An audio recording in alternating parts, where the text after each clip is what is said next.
ನೆನ್ನೆ ರ್ಯಾಂಡಮ್ ಆಗಿ floral ಶೀಟ್ಗಳನ್ನೆಲ್ಲ cut ಮಾಡಿಟ್ಟಿದ್ದೆ. ಇವತ್ತು ಗೋಡೆ ಅಳತೆ ಪ್ರಕಾರ ನಾನು ಫ್ಲೋರಲ್ ಶೀಟ್ಸ್ನ ಕಟ್ ಮಾಡಿ ಅಂಟಿಸ್ತಾ ಇದ್ದೀನಿ.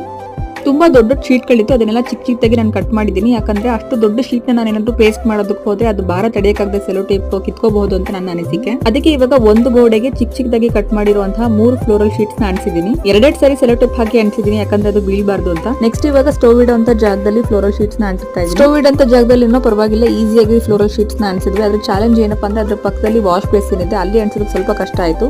ಒಂದು ದೊಡ್ಡ ಫ್ಲೋರಲ್ ಶೀಟ್ ನ ಕಟ್ ಮಾಡಿ ಶೆಲ್ಫ್ ಮೇಲೆ ಹಾಗೆ ಹಾಕಿದೀವಿ, ಅಲ್ಲಿ ಅಂಟ್ಸಕ್ ಹೋಗಿಲ್ಲ, ಯಾಕಂದ್ರೆ ಅದು ಅಲ್ಲೇ ನೀಟಾಗಿ ನಿಂತ್ಕೊಳ್ಳುತ್ತೆ. ಗೋಡೆ ಮೇಲ್ಭಾಗದಲ್ಲಿ ಶೀಟ್ ಗಳನ್ನ ಅಂಟಿಸೋದು ಸ್ವಲ್ಪ ಕಷ್ಟ ಆಗಿತ್ತು, ಯಾಕಂದ್ರೆ ಸಜ್ಜಾಯ್ತು ಮೇಲ್ಗಡೆ, ತಲೆತ್ತಾಗ್ತಿತ್ತು.